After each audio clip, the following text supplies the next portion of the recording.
Hello everyone. Good evening. I want to welcome all of you to WordShedNYC session on borders that protect and borders that disconnect, focusing on the idea of borders beyond the landscape, part of the 1455 third annual summer festival. Do visit 1455litarts.org for further information about the organization, what it does, and the festival, with its incredible lineup of artists, experts, panels, and discussions.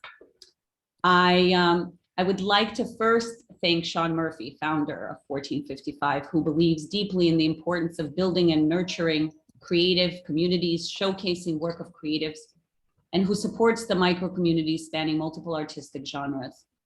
Thank you, Sean, for giving us all an opportunity to talk about this very timely and crucial subject, and also obviously helping us bring awareness to the artist community and the vast and diverse audience of the festival about the role borders play and the relevance of borders in all of our lives, not just landscape borders, but also acknowledging and understanding the borders we put up for ourselves, borders that are forced upon us by others, or borders within our internal selves, the psychological, sexual, emotional foundations of ourselves.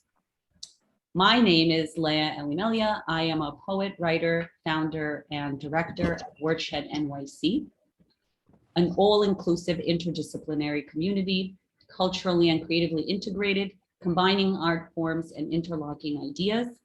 We welcome all artists and collaborations since our inception 4 years ago. My aim for WordShed has been to embrace artists' vulnerability, creativity, and individuality, with hopes that each one of us together feels nurtured and challenged within our internal foundation. So please visit our website, WordShedNYC.org. And of course, I would like to thank my panelists for being with me here this evening. It is truly an honor to have all of you here with me. So I would like to welcome and introduce my wonderful guests. Peter Laufer, a James Wallace Chair Professor in Journalism and co-director, UNESCO Crossing Institute for Conflict, Sensitive Reporting and Intercultural Dialogue at University of Oregon School of Journalism and Communication. He is the author of many, many books on subjects such as Vietnam War veterans, major crises of malnutrition in our contemporary society, magnitude and impact of illiteracy in America, the crisis of consumption of crack cocaine, work on pioneering study of Americans incarcerated overseas. He also wrote a book on Mexican-American border, fall of communism in Europe, and much more.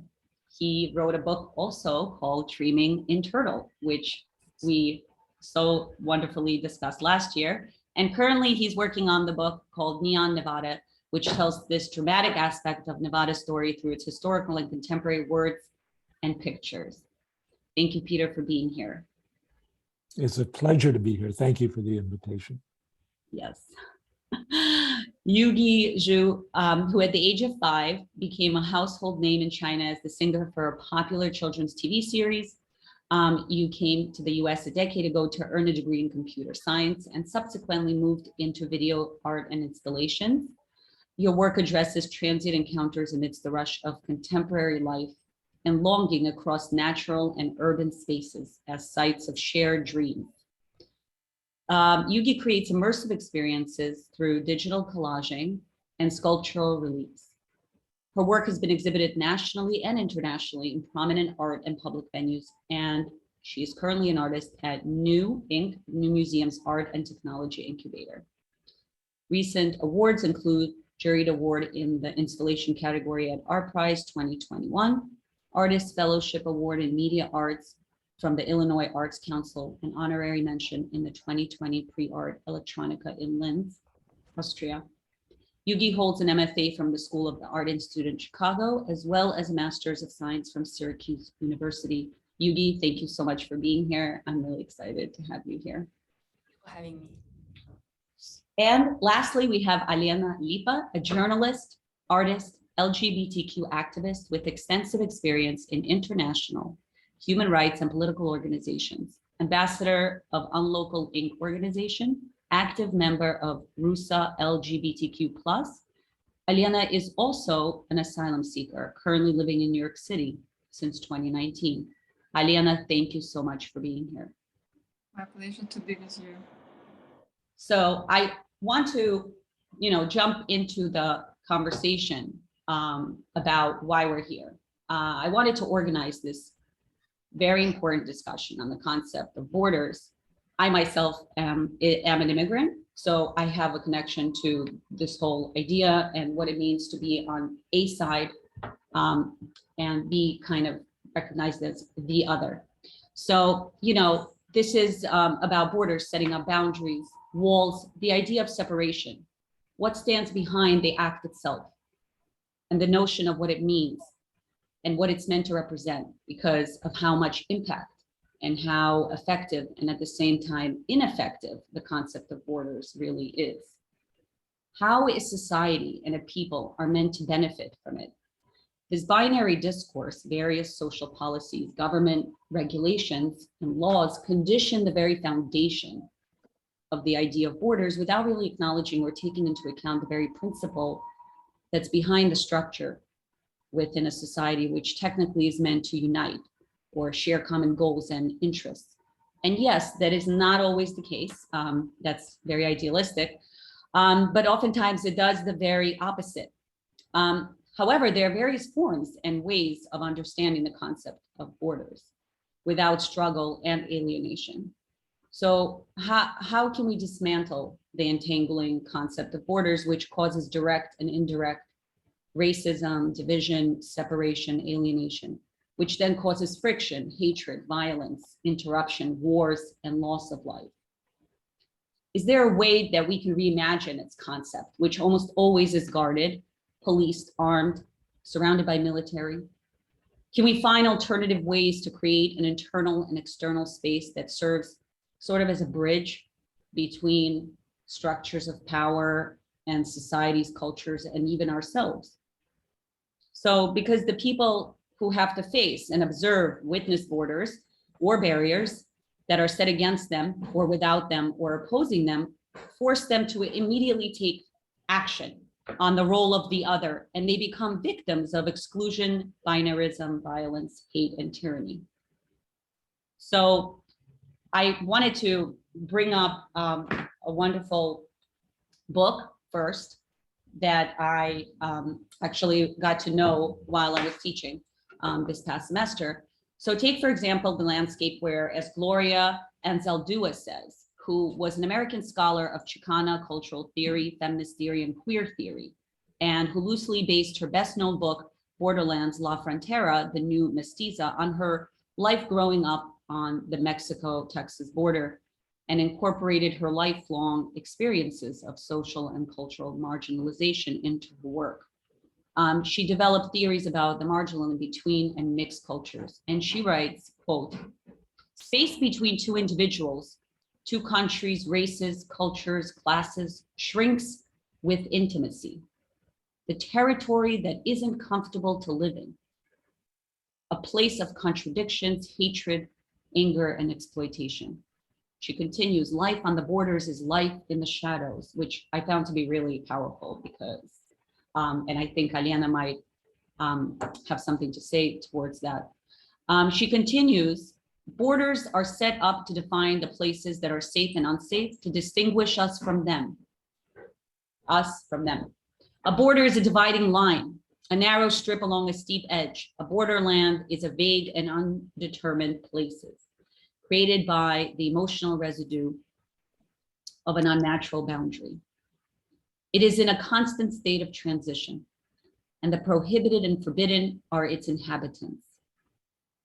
The traversed live here, the squint eyes, the perverse, the queer, the troublesome, the mongrels, the mulatto, the half-breed. In short, those who cross over or pass over or go through the confines of the normal, lifeblood of two worlds merging to form a third country, which is a border culture." This whole idea of border culture is really, it's brilliant, and it's so, it's actually really, jarring because and Yuge and I have had several conversations in the past when we did some of our other work together, talking about what it's like to live on the border of two places and not being able to fit either one. So we, of course, learn setting up our own psychological, emotional, and sexual and identity borders. So I want to just, start with Peter.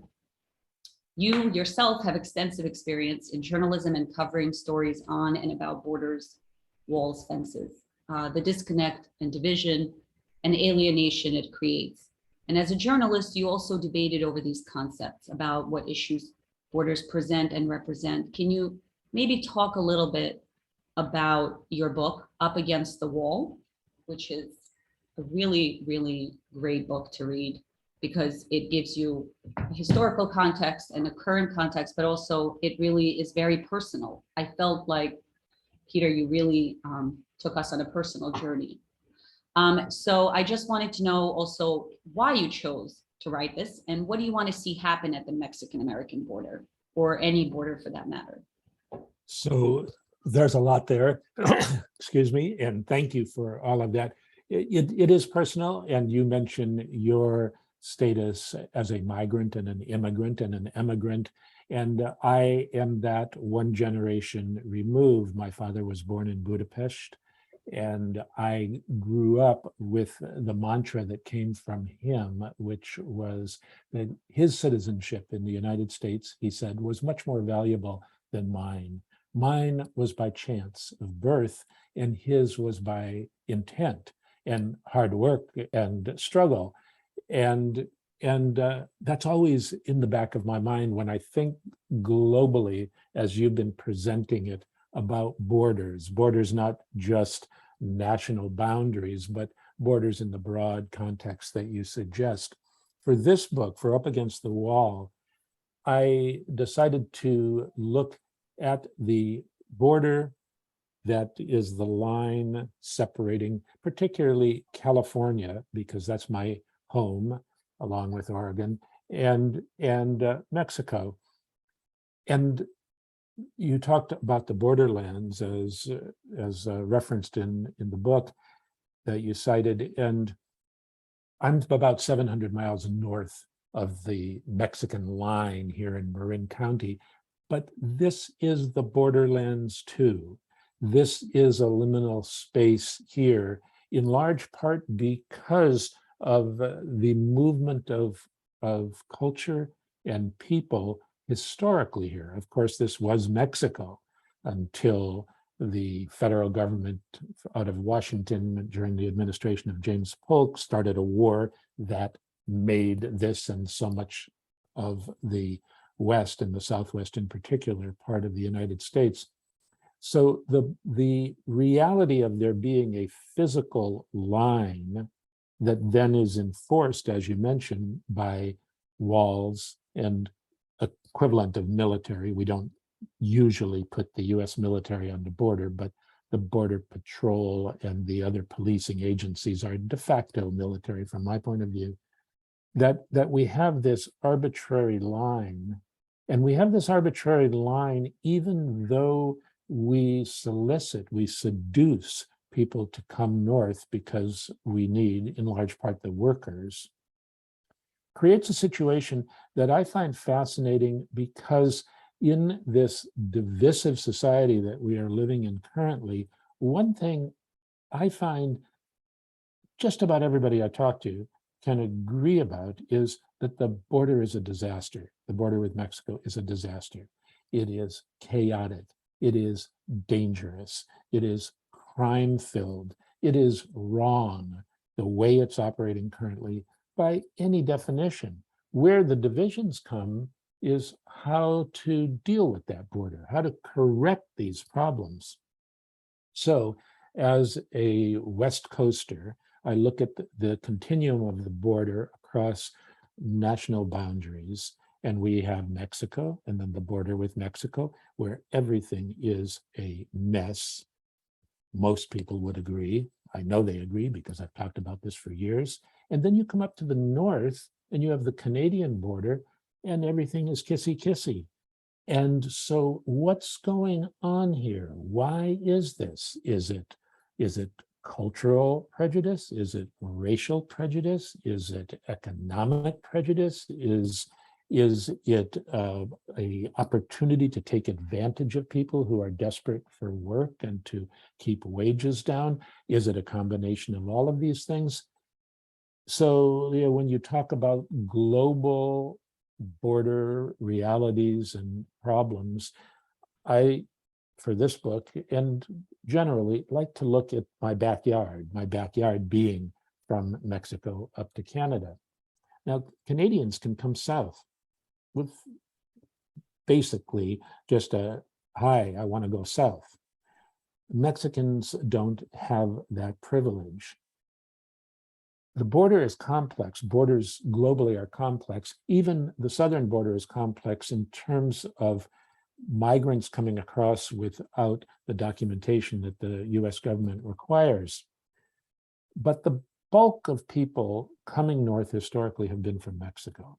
So what occurs to me that seems so simplistic and so easy to create that I just simply don't understand why it's not done, and that's why I write a book about it, or I figure I'm missing something here.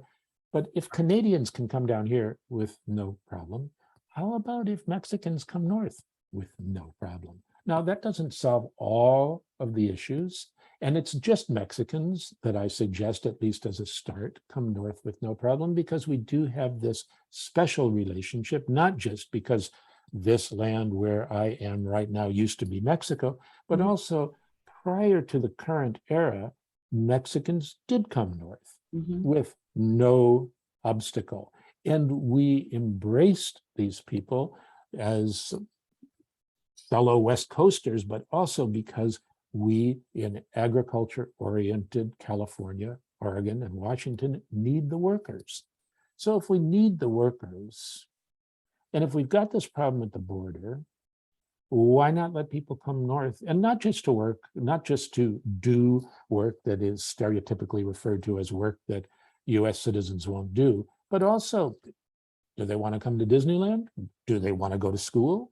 Do they want to visit their tias and tios? Whatever they want, just as Canadians can come south in the same way. Now, it's not going to solve all the problems at the border, but it will alleviate the chaos and the despair, I am convinced. It will jettison the predatory criminals who are either selling passage or alleged passage as smugglers, or are preying on the people who are desperately trying to come north, who are Mexicans. And that will minimize the number of people coming north without documentation from the US government. And then the Border Patrol and all these other policing agencies can give their attention to the other people and that are coming north without that proper government, US government documentation, and create at least a temporary situation that minimizes chaos, minimizes criminality, while the broader issues are discussed and perhaps resolved. But immediately, this would solve the problem for so many of us.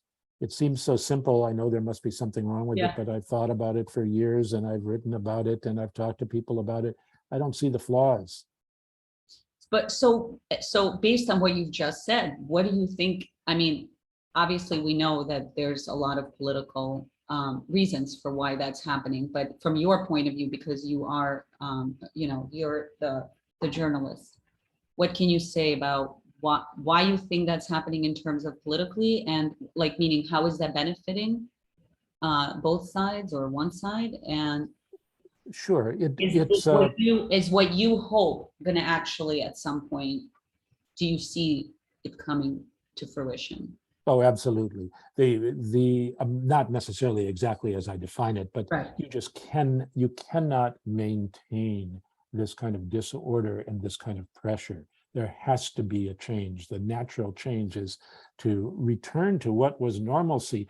Normalcy was a circular migration. A lot of Mexicans would come north to work seasonally, and then go home with the money that they made to their families and their friends in their hometowns. This worked as a circular migration pattern, but even beyond that, just the free movement along the West Coast, Canada, the US, Mexico, would work if it weren't, as you say, politicized to the point where it is so valuable for a criminal like Trump to scream about this invasion and then create the charade of a wall. Yeah, the chaos with the wall. The chaos with the wall, and the wall has so many other problems. It separates communities that have been interactive historically. If you go to Calexico, for example, and Mexicali is on the other side, it breaks the stereotypes that exist of the US being cosmopolitan and rich and Mexico being some backwater. Calexico is this growing but farm town. It's a commute town now for San Diego because prices are so high, housing prices in San Diego, even though it's a couple of hours to get there. But the cosmopolitan city, the metropolis, is Mexicali on the other side of the border with an opera and art museum and wonderful restaurants and a much larger population, a sense of place that, not that Calexico doesn't have a sense of place, but it's a very different kind of place. So the difficulties that have been caused in these places where there has historically been an easy back and forth to the Twin Cities is also disrupted to the point of perversion, separating families, separating people from jobs and schools. And this would be over like that for the local people were we to do what to me seems so sensible and so easy and isn't going to happen for a long time because it's also so nonsensical and easy to say, keep those people away, they're not us, Right. They're causing us trouble, and they're lowering your wages. All of these things that are disproved, obviously, by logic and by experience and by statistical analysis. Well, I'm glad that you went and segued into this because I wanted to also ask you about, focusing on the systemic separation that we make about who is on what side.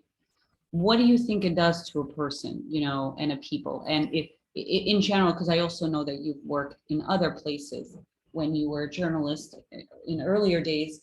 And, what does it do to a person, people? Can you talk about this? In your book, you talk about the origin of the jargon up against the wall.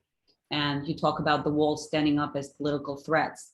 You bring up the Bible and how Adam and Eve were forced out of the garden, crossing the line. And that walls often serve as backdrops for execution, which by the way, I thought it was a brilliant idea to kind of, bring up all different ways these kinds of structures have been used throughout history, going all the way back to the Bible. But that walls often serve, as backdrops for this, but also if you could just discuss the reasonable functions of walls and borders. They were once used to provide safety and security to cities, used as protection. We also build personal borders, literally and figuratively, to, quote, fortify our sense of who we are.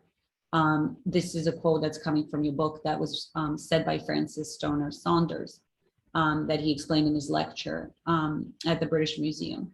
And also walls serve as identifiers of territories. I guess this is where it gets more complicated, and where in some ways borders transcend the physical barrier and become a form of silencing in a way, as you mentioned in the book as well, and serve as divisions. So if you could just respond to maybe some of that, like. Sure. Well, there is the door to this home office room, and it's closed so that members of the family don't come walking in, although they might be very entertaining and add a lot to our conversation. The door's closed, and when the door's closed, that means I'm working, and so don't come in. We all have those kinds of barriers in our homes. and by extension into the community. There's a fence around the backyard. It has a very practical application. It's to keep the deer out of the garden. So the idea of fences and walls conceptually can be embraced in that manner. But when they are used to divide those who do not wish to be divided, and to keep out those who don't want to go somewhere else, basically you can't stop movement. You can't stop migrants who wish to go somewhere else. You might stop an individual, but conceptually, we've been moving ever since we came out of the Rift Valley. And you're not going to stop us. No Donald Trump and no Border Patrol man or woman is going to stop the greater us from moving. And when attempts are made, it creates the problems that you suggested. Such an important example is the Iron Curtain, and specifically how it manifested in Berlin when the city was split. And I lived in Berlin before the wall came down and after the wall came down. And when the wall came down, there was this refrain of the continuation of the Mauer im Kopf, the wall in the head. And just in that 1 or 1.5 generations of separation, the cultures that were completely the same moved. Even something as seemingly unimportant as an astronaut was an astronaut in West Berlin and a cosmonaut in East Berlin. And it created a cultural difference, which can be fascinating, but not when it's artificially imposed. Then it's oppressive, I believe. And that's what we see on the border with Mexico, where so much of the culture north of the border here is filled with language, with Spanglish, with food, with clothing, with song, across the culture. And as a comedian who's quoted in the book, a Mexican comedian said, what's this all about? They like our food, they like our language, they like our dances, they like our music, they just don't like us. And for those of us who want to transcend that mentality, these kinds of borders really get in the way. There's the actual barrier that causes so much trouble that creates the tragedies for individuals trying to cross it. And then there's the cultural border that prevents us from developing or reduces opportunities for us to develop the rich interaction that multiculturalism brings for those of us who believe in multiculturalism. Mm-hmm. And there are plenty of people who sure don't, of course. Yeah. Thank you, Peter. I so much appreciate your insight. And I very much agree with everything what you said, but also the last part, which I think goes very well with my next panelist, Alena, who herself, thank you so much for being here, Alena, who herself shared a story with me. We met through a social justice project that we were part of throughout this past year. And you shared your story with me, and I would love to, if you could share a little bit about your point of view on the subject of borders as a journalist and LGBTQ activist, but also originally you are from Russia, but you have significant roots in Ukraine. And perhaps you could share a little bit of your personal story and your thoughts on what is currently going on with the war in Ukraine. Hello, everyone. Many thanks for the invitation to participate in this discussion. The topic of boundaries, personal, state, political, gender, is very seriously presented in my life. It's like a red thread that runs through my life and life of my family, especially those few last years. Me and my transgender son, Daniel, are asylum seekers, and we are residing in New York. We left Russia in September 2019 when red flags of Russia homophobic campaign led by its president and high-ranking official were rising higher and higher. Discrimination based on sexual orientation was widespread in Russia. Harassment, threats, and acts of violence targeting LGBTQ individuals have occurred all the time. Government officials have been known to make derogatory comments about LGBTQ people. Public actions contradicting anti-LGBT propaganda laws led us to arrests, prosecution, and high fines. All of it created a huge border to the Western world that supports and accepts LGBTQ rights and freedoms. The world I saw is the right future for my son Daniel and for me as a mom of transgender kid. So in 2019, the homophobia message was so clear to me, and it helped me actually to make a quick and right decision. So right at the next day of my Daniel's birthday, he just became 17. We landed to JFK airport. We were full of hopes. We did it. We really crossed the border which divided our world of fears from the new world of hope and faith and good future, right? Future for us. And as a millions of other people, we didn't expect that we would experience much worse border that divided the lives of Russians and Ukrainian people forever on 24th of February of this year. I'm grieving about the lives of Ukrainian people. I'm terrified about the fact that my country attacked the homeland of my mother and my relatives. So now, figuratively and literally, my heart has got a border line just in the middle of me. Line done by war, done by Putin. Our relative nations are divided by these terrifying bombardments of Ukrainian cities, by thousands of deaths and millions of refugees. It's like dividing someone in two for me, because I am half Russian and half Ukrainian. Yes. My mom is from Kharkiv, which is bombed mostly. It's most bombed city in Ukraine. And my father is from Siberia.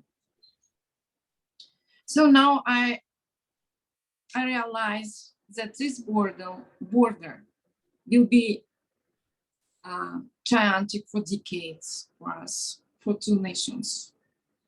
I'm sure I won't meet my relatives in Kharkiv anymore. If they survive, but they will never contact me again.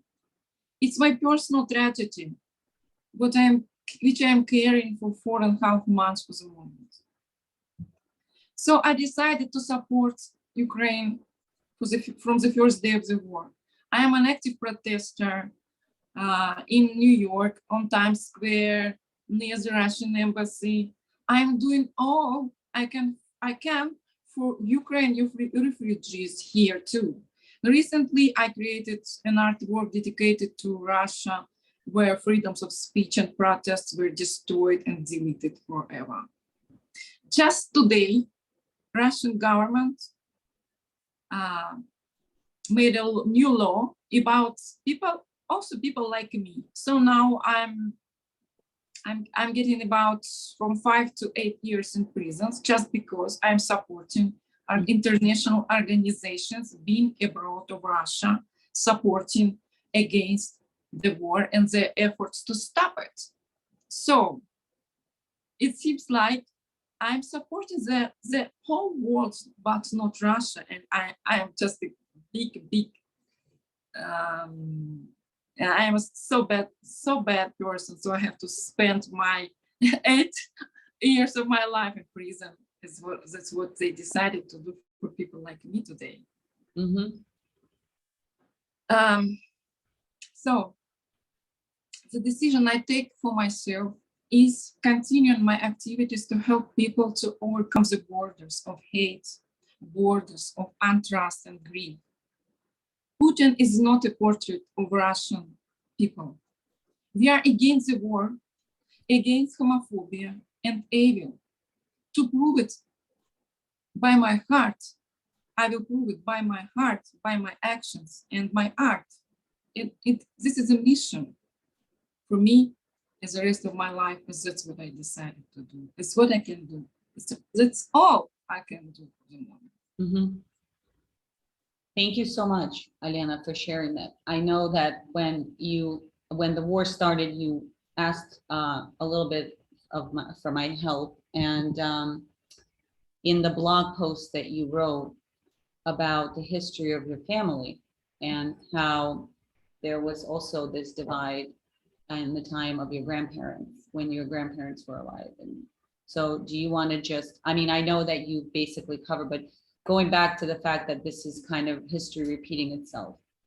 Yeah, my history of my family is just, it's kind of second time. We are bombed, my family is bombed, literally. Mm-hmm. So when my mom, my mom was 1 year old, and she was bombed with her mom, my grandfather, in Ukraine, in Russia, by fascist jet. Mm-hmm. So they were, so my grandmother, Katya, she just abandoned her home and everything they owned in Ukraine and Kharkov. They jumped into the last evacuation echelon, last evacuation train before the most deadly and non-human war in the world history began. So the train in which they were taken was subject to terrifying bombardment by the Nazis, but they were happy to escape and to hide in the homes of nearby. Mm-hmm. And later they came to Russia and they stayed, and it actually my mom, she met my father there, and that's how I was born. I was born in Russia, but I'm supposed to be born in Ukraine, if not the war.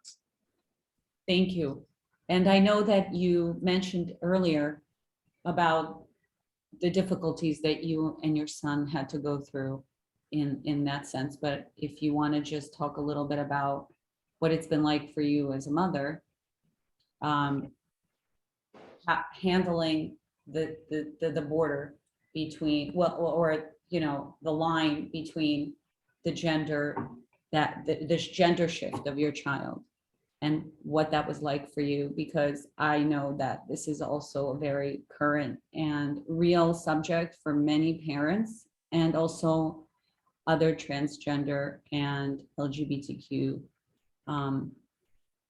human beings who suffer on a daily basis discrimination and hatred and violence, not just around the world, but also even here in the US. So yeah, just if you could talk a little bit about when the president of my country publicly called transgender people transformers and sarcastically laughed at it, it was the last drop for me. What fun. My son is not a transformer. I cried inside myself.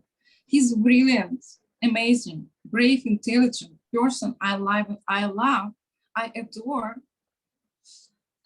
He deserves respect, happiness, recognition, and love, like all of us.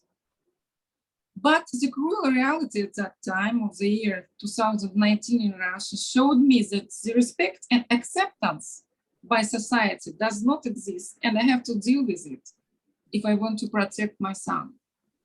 I decided to go to the United States to support Daniel on his way to becoming the person that he wants to be and he should be.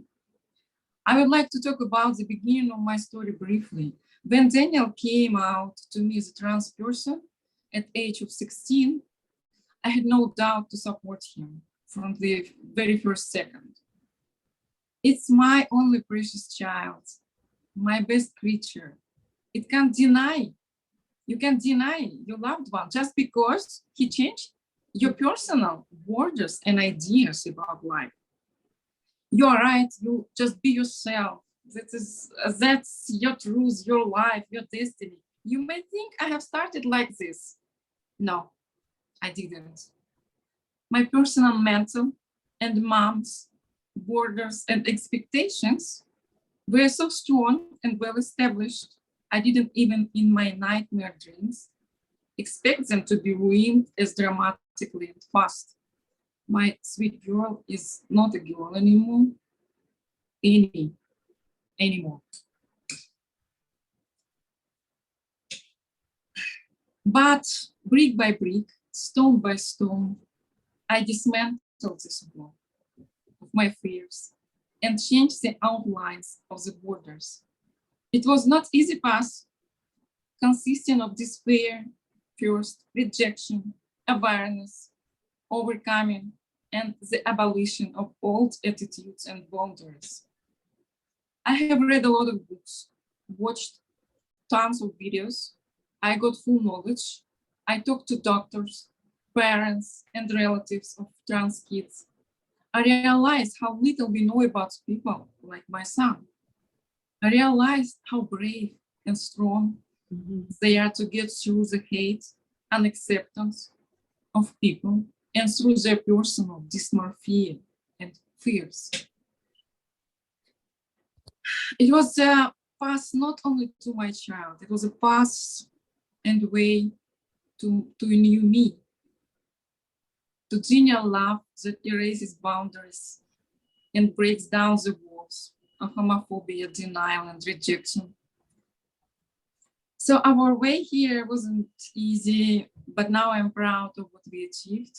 Daniel is feeling free and happy in New York. He's transitional very successfully. He has already changed his name, his gender in the documents. He's got new amazing opportunities for the future that are impossible in Russia for him. Because you're an amazing mother. So you should know that. You're I think I'm just a simple mother. I don't feel like thank you so much.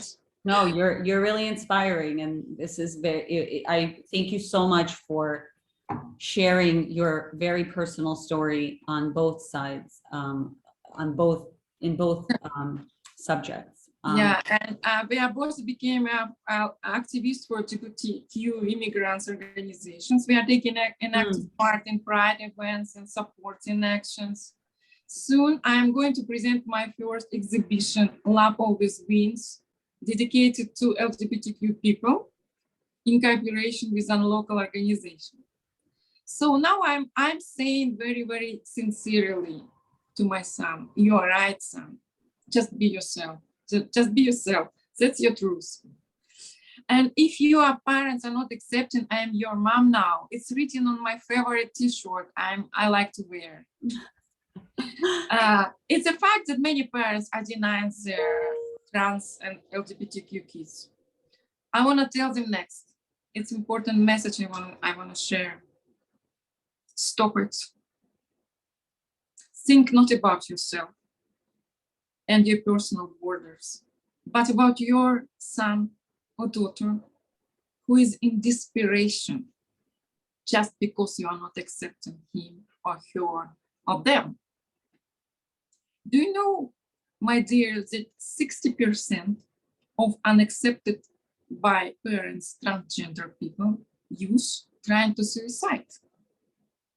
Would you be ready for this end of your wall of hate? Or you would better cuddle your sweet child and say, my heart is always with you. You, whatever happens in your life and with you. And I'm sure love is always wins. For those parents who are going through a similar experience, I would suggest first to search for as many resources as possible and gather, to analyze them, make up your mind how to support your child at all aspects, mentally, spiritually, physically. Go to doctors, talk to psychotherapists, meet parents like me, meet support groups in your area, love your child, show a full respect for his, her, their decision, share feelings and fears of your child. Believe me, it's not an easy time for him, her, them too. And I am open from my side for all of you, my Thank dear you. parents, to support, to listen, to be a side as needed. And at the end, I would like to express my special gratitude and say a cordial thanks to all people and organizations supporting us here. First of all, Unlocal Organization and Michael Juncker, SAFE Organization, and Sebastian Magar, REEF Organization, SAP Organization, Rusa LGBTQ+ organization. You are great, guys, and amazing. You are doing a great job supporting LGBTQ immigrants. Thank you. Thank you so much, Alena. Thank you. Yuge, thank you so much for being here with us. I'm really happy that you were able to join us. I know that within the context of your creative projects and installation art, you often focus on the idea of borders, alienation, and swaying between identities, and some of your work directly speaks to this subject matter. Can you maybe talk a little bit about your personal views on the idea of borders and what they represent and how you relate to borders and maybe even your own experience with that? And I know that you also want to share your wonderful work with us, so the floor is yours. Thanks so much. And also, I just want to say how much I appreciate the other two panelists for sharing their insights and stories. It's so interesting.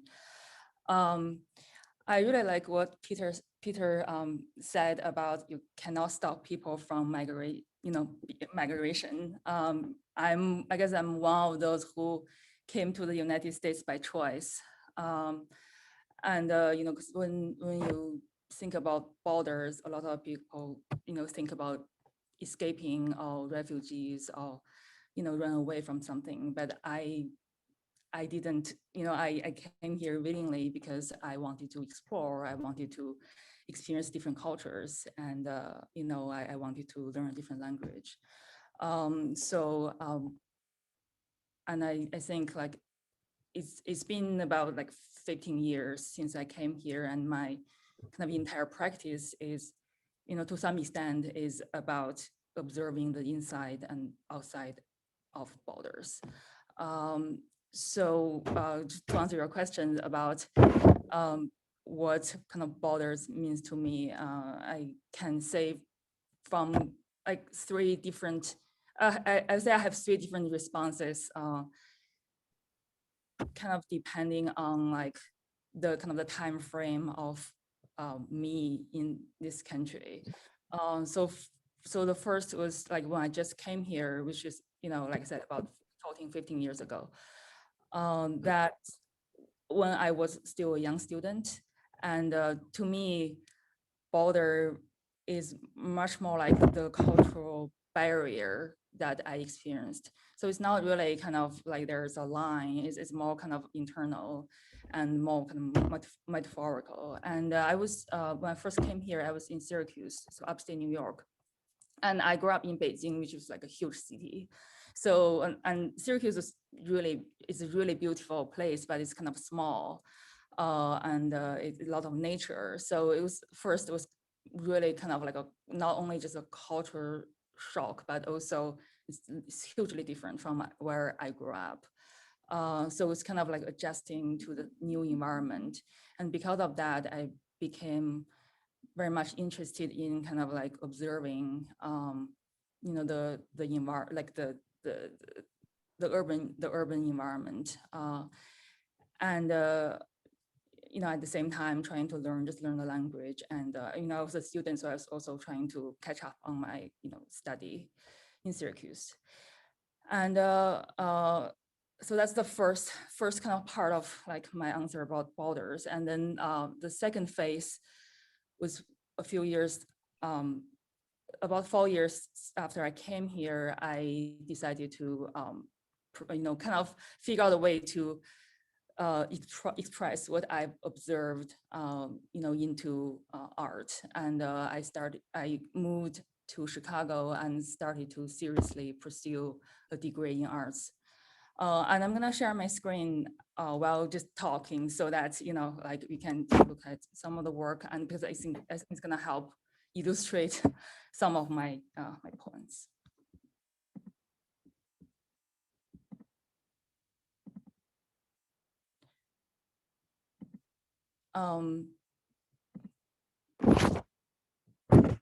So yeah, like I mentioned, this phase is when I moved to Chicago and I started to pursue a degree in fine arts at the School of the Art Institute of Chicago. At that time, I was kind of trying to process, what I saw, what I observed in like the urban environment, and I'm trying to piece together like what community looks like. One of the work, excerpt of one of the work I did called Green Play, which is important work at that time because I was like really kind of being an outsider looking into the community and trying to figure out how people kind of interact with each other. What is kind of the boundaries and bonds between urban communities.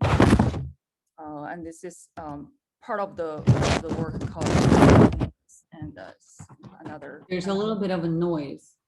I don't know if there's something that you're touching on the microphone.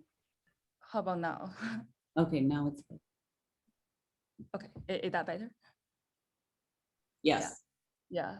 And this is another project in the same series. It's again like me kind of being far away and observing what is like, what was in front of me, and kind of using the technique of collaging to stitch together raw footage and express like what's the essence of the community, urban community, like how people interact with each other in open urban spaces, even though there's no kind of hard boundaries or borders between the different groups, but within the subgroups, they all kind of have their own boundaries, and this is kind of internal and kind of what I believe is like the kind of the urban networks and how like people kind of communicate. Also, the kind of the underlying conflicts and connections, between groups. And as I like kind of secretly filming those people, I also kind of feel like slowly I'm growing from more of an outsider to be part of like an insider, and that's like that's when I kind of moved to. I'm gonna show this piece. It's very interesting what you're saying, because this is actually what I was going to ask you also about how artists can redefine and rename, reimagine the idea of borders. And so that is why I thought it would be great to, go ahead. Yeah, exactly. Because I think like artists are inherently more sensitive to borders. That is why we always want to make work about identity. And I mean, maybe I'm wrong, but this is like just how I feel. And like this is work that I created right before the lockdown. It's kind of like in between the normal pre-pandemic time and then the beginning of the pandemic.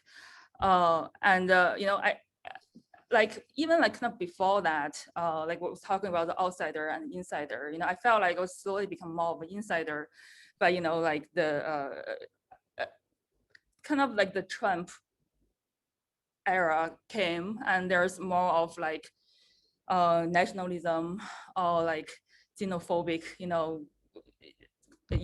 stuff that's going on in society that I started to feel like I had to choose sides. There's a moment when I feel like I had to choose like either, on one side or the other, but then the pandemic happened, and that's when I really felt like there is a kind of a physical border, between here and there, meaning like America and China, because like because I cannot like, since the pandemic, I cannot go back to China because of all the travel restrictions and also geopolitics, geopolitics, and not only just a visa, but also like just a lot of the cost, and then the logistics, just and the politics and the lockdown.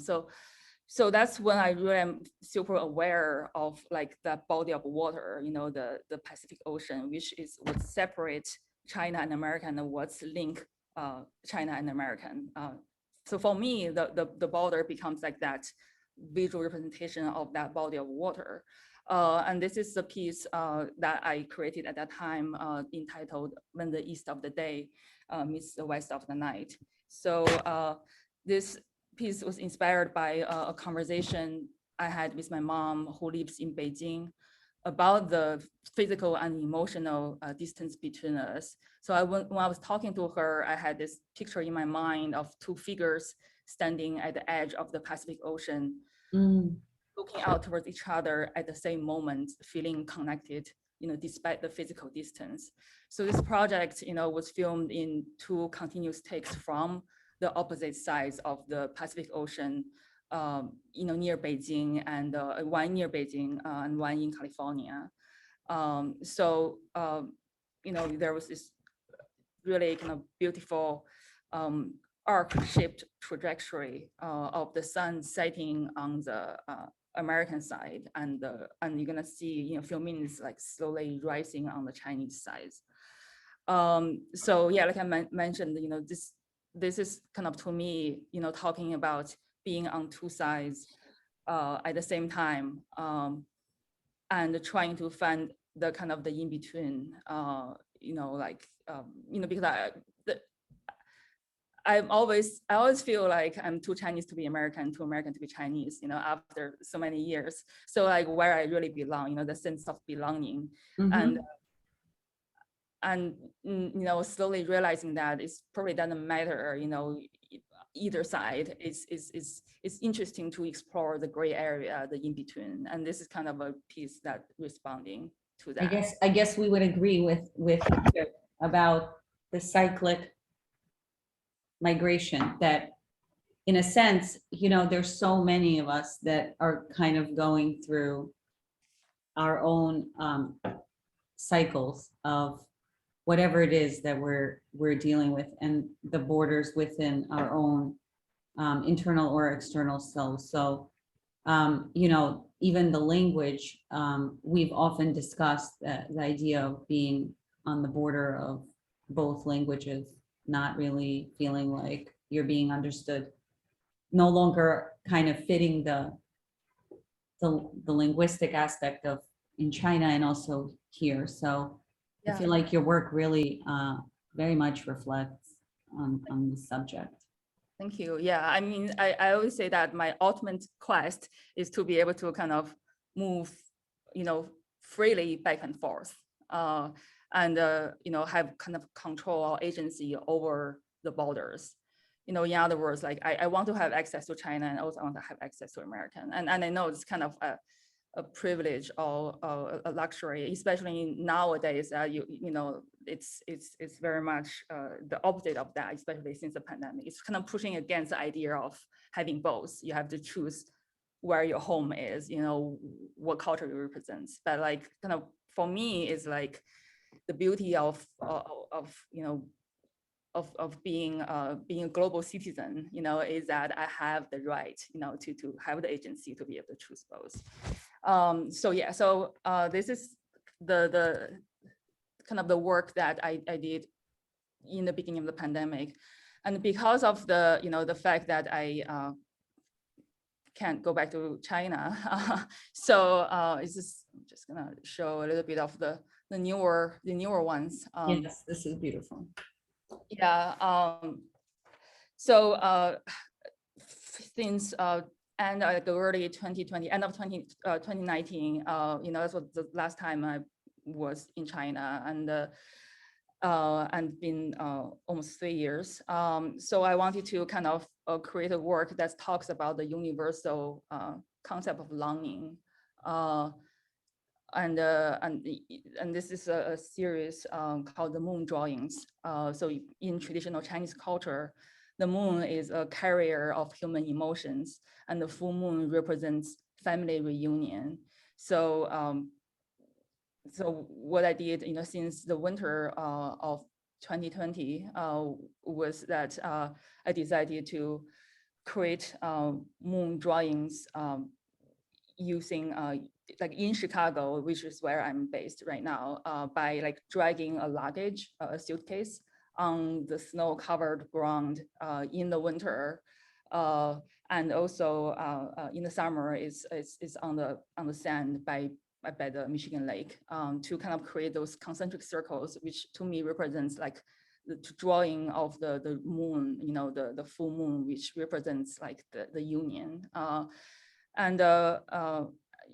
This is kind of to respond, to the idea of waiting, because I don't know how long it's gonna wait. I'm gonna wait until I can go to China, and so every winter and summer, I've decided to, keep doing this kind of performance, to hopefully, be able to accumulate, a collection of those works, and one day to show them, in my home country. So yeah, but yeah, and like to kind of, I guess, bookends on like the journey.